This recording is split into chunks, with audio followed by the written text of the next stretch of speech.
Olá, muito bem-vindo você que nos acompanha no canal Bíblia e Apócrifos. Eu sou Frei Jacir e hoje continuaremos o nosso estudo sobre o Evangelho de Maria Madalena. Mas primeiramente, bem-vindo você que nos acessou pela primeira vez. Espero que ao final todos deem o seu like e compartilhem este Evangelho com um amigo ou uma amiga, de modo que nós possamos levar adiante essa importante pessoa do início do cristianismo, o Evangelho de Maria Madalena, este evangelho dedicado a esta mulher que não foi prostituta, mas apóstola, seguidora de Jesus. Vou lhe apresentar em uma segunda aula curta, comentando esse evangelho apócrifo. Se você ainda não teve oportunidade de assistir, veja a aula de introdução ao Evangelho de Maria Madalena e a aula de número 1, comentando os versículos iniciais.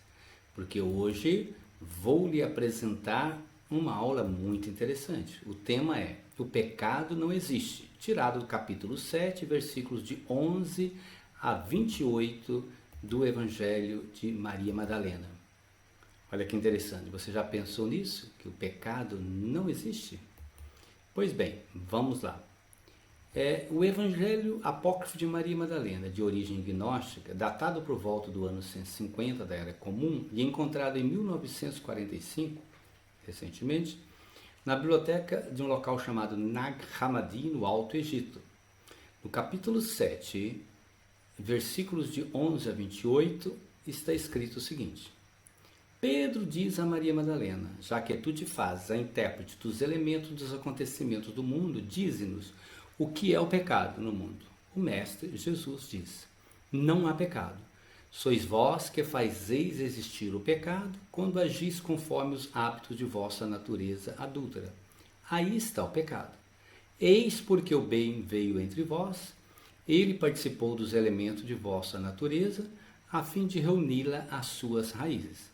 E ele continuou e disse: eis porque estáis doentes e porque morreis. É consequência de vossos atos.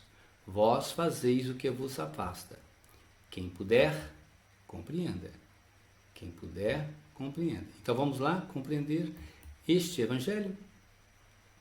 O contexto deste evangelho é de disputa de poder entre os cristãos do segundo século do cristianismo, em relação, por exemplo, à liderança exercida pelas mulheres na condução da igreja, de modo especial entre os cristãos chamados de gnósticos, nos seus vários ramos, os marcionitas, os capocráticos, os montanistas, onde, nesses grupos, as mulheres eram profetisas, sacerdotisas, bispas e até mestras.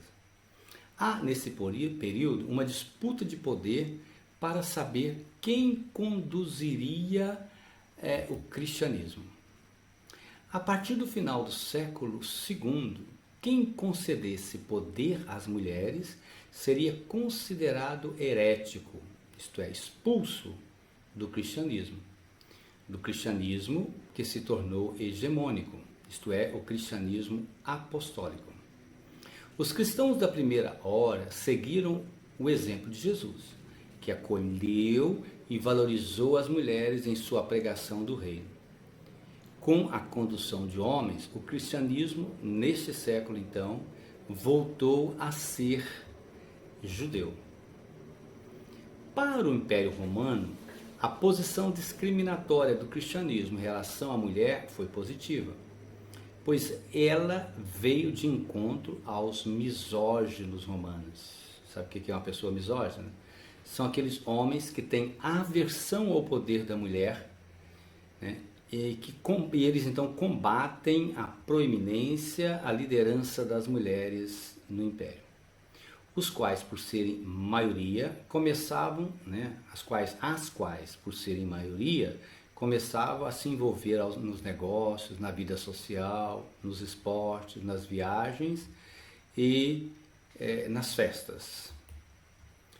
No Evangelho de Maria Madalena, Pedro, com tom irônico, pergunta a Maria Madalena: já que tu te fazes a intérprete dos acontecimentos, fala para nós sobre os acontecimentos ou sobre a existência do pecado.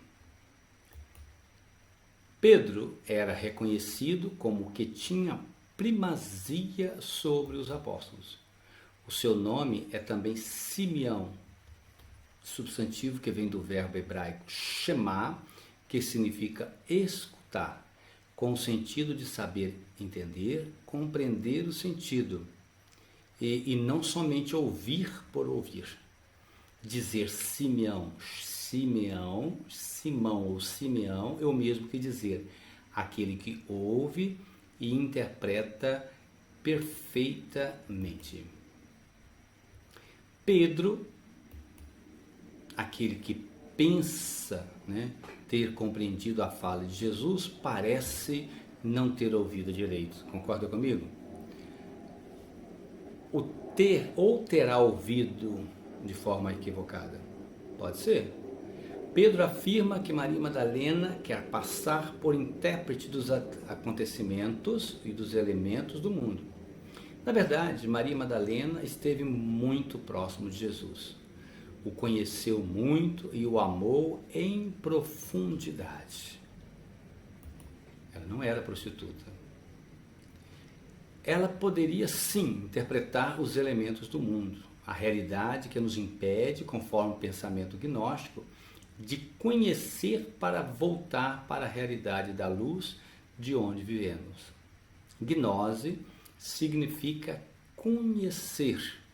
A salvação vem pelo conhecimento da realidade de onde viemos e para onde voltaremos. Pedro não tem como duvidar da capacidade de Maria Madalena e da sua relação próxima com o Mestre. E qual não foi a surpresa de Pedro com a resposta de Maria Madalena? Não há pecado. Sois vós que fazeis existir o pecado, quando agis conforme a vossa natureza adúltera. Será por que Madalena respondeu assim? Será que Jesus teria dito isso ou simplesmente trata-se de uma releitura de seus ensinamentos? Então, vejamos. O pecado existe, afirma a catequese de nossos pais e de nossas mães nos ensinaram a igreja.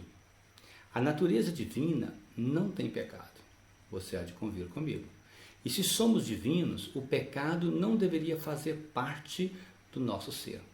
No entanto, a nossa natureza se tornou adúltera, saiu do caminho e por isso se tornou pecadora.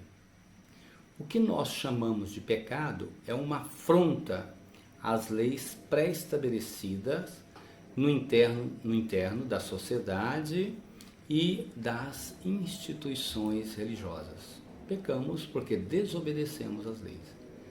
Há bem pouco tempo, a Igreja Católica orientava-se em sua ação pastoral em detectar o pecado. Parece que havia um detector de pecado. Havia até listas de pecado com as penitências correspondentes. Um fiel se sentia na obrigação de confessar sempre. Aí eu lhe pergunto, será que de fato isso é passado? Muitas pessoas ficaram marcadas pela obsessão do pecado. A ênfase no pecado fez e faz com que as pessoas percam a dimensão da liberdade, da espontaneidade diante da vida. Há de convir comigo uma coisa, nós somos muito mais do que o pecado que cometemos. Não podemos negar a existência do pecado, pois somos humanos.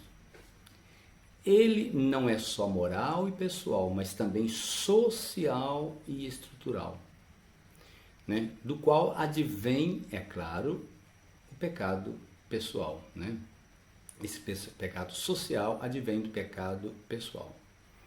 Paulo, o judeu que se fez cristão, chamou a atenção para o fato de que a lei cria situações de pecado.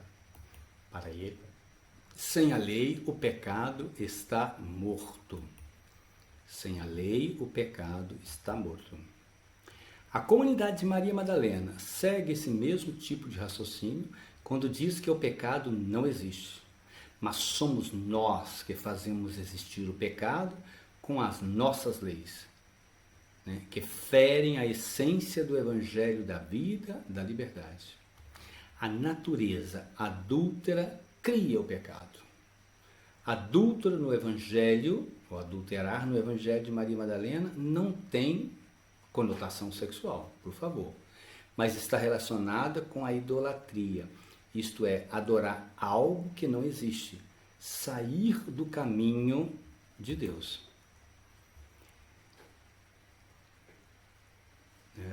Então, adorar algo que não existe. Leloup, um grande pensador, diz que o drama do mundo contemporâneo, ou drama do pecado, é o de absolutizar o relativo e de relativizar o absoluto. Adulterar é deformar. Jesus dizia que o modo de olhar pode adulterar a realidade. Mateus 5, 28. O absolutizar o pecado é um modo de cometer adultério. O desafio de hoje é o de distinguir o absoluto do relativo. Distinguir o absoluto do relativo. O pecado não existe. Mas se afirmo que ele existe e ajo de modo a fazer com que ele exista, o pecado se torna absoluto. Por outro lado, se o meu modo de ser é de liberdade e responsabilidade, o pecado se torna relativo e ele não me escraviza. Há de se considerar que esse modo de pensar não quer, de modo algum, entenda bem, legitimar o grande pecado social de nosso tempo. Mas, pelo contrário, ressaltar que se o nosso proceder fosse diferente, não haveria lugar para pecados, sejam eles sociais e pessoais. Porque, na essência, nós somos da graça divina. Pena que a realidade não é assim, né? Eis porque o bem veio entre vós. O bem para Maria Madalena é Jesus, personificação da Torá, da lei. O bem do judaísmo. Jesus veio ao nosso meio para nos resgatar de nossa natureza adúltera. Mas sua vinda não é simplesmente consequência daquela famosa expressão feliz culpa de Adão, como ensinou Santo Agostinho, que viveu entre os anos 354 a 430. Adão é todo ser humano que carrega dentro de si o germe da infidelidade ao projeto libertador de Deus. O bem veio entre vós para nos devolver a integridade do um, que é Deus. É como dizia Jesus no Evangelho de João 10,30. Eu e o Pai somos um. Aí tem gnosticismo, tá vendo? Jesus participou dos elementos da vossa natureza, diz o Evangelho. O bem tem sua origem no tempo de Deus, chamado cósmico, isto é, infinito, ilimitado e eterno. Desse tempo que não passa. O bem veio ao nosso tempo chamado de cronológico, isto é, finito. Cronológico e limitado, começa e termina. O tempo de Deus não é assim. O Evangelho de João, próximo ao ensinamento da comunidade de Maria Madalena, disse o mesmo ao afirmar que no princípio era a palavra. E a palavra se fez carne e habitou entre nós. E nós vimos a sua glória. João 11:14. Jesus veio no meio de nós a fim de nos reunir às suas raízes. Voltar às raízes significa voltar ao sagrado. Jesus cumpriu o seu papel de reunir todos em torno a Deus eterno, infinito, ilimitado, tempo que não passa mais. Para os judeus, voltar às raízes é manter-se unido em torno da Torá. Basta viver a Torá, a lei, para estar no caminho do bem. Eis porque estáis doente e porque morreis. É consequência dos vossos atos. Adoecer e morrer é consequência de nossa ignorância, do nosso não conhecimento de Deus e de seu projeto libertador. Quem caminha em Deus não fica doente nem morre. A doença, na verdade, é a expressão de nossa falta de harmonia. Um corpo desarmônico está doente. E muitos são as doenças de origem psicológica, não é verdade? Elas são simplesmente uma somatização de questões mal resolvidas. Quanta gente mal amada está sempre dissimulando doenças. Já pensou nisso? Tomar conhecimento dessa situação é já libertar-se do sofrimento.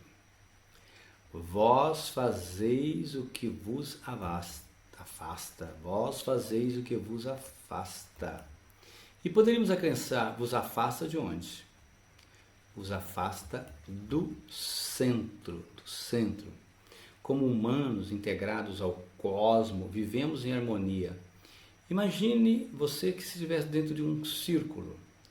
Os 4 pontos cardeais apontando para o centro. Assim somos nós, quando estamos de bem com a vida. Reina o equilíbrio, reina a harmonia. Tudo se volta para o centro. E aí não há pecado nesta relação. Olha que interessante. Por outro lado, quando a vida não está em harmonia, ela está doente. Ela está dividida. O diabo, aquele que divide, entrou em ação. Nossas ações se tornam injustas. E se o nosso ser não estiver saudável, com certeza influenciaremos negativamente as pessoas com as quais convivemos.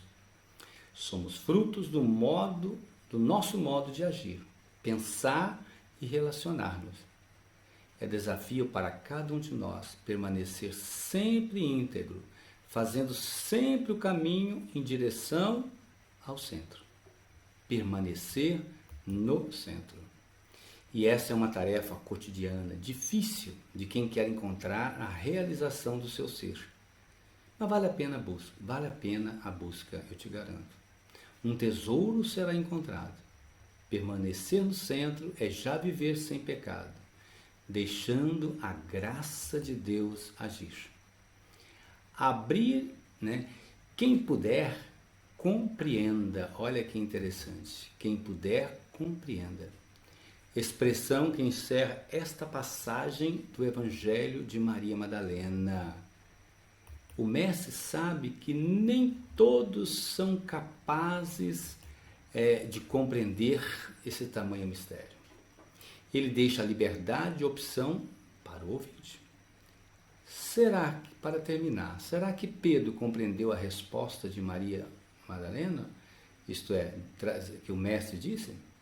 Será que somos capazes de compreender esse novo modo de entender a nossa vida em relação ao pecado? Ao desviar-se do caminho? Eu te digo, as respostas estão no caminho. Boa caminhada sem pecado, sem se desviar do bem maior. Oxalá que dê tudo certo. Um abraço a todos, compartilhe e até a próxima aula. Fiquem com Deus.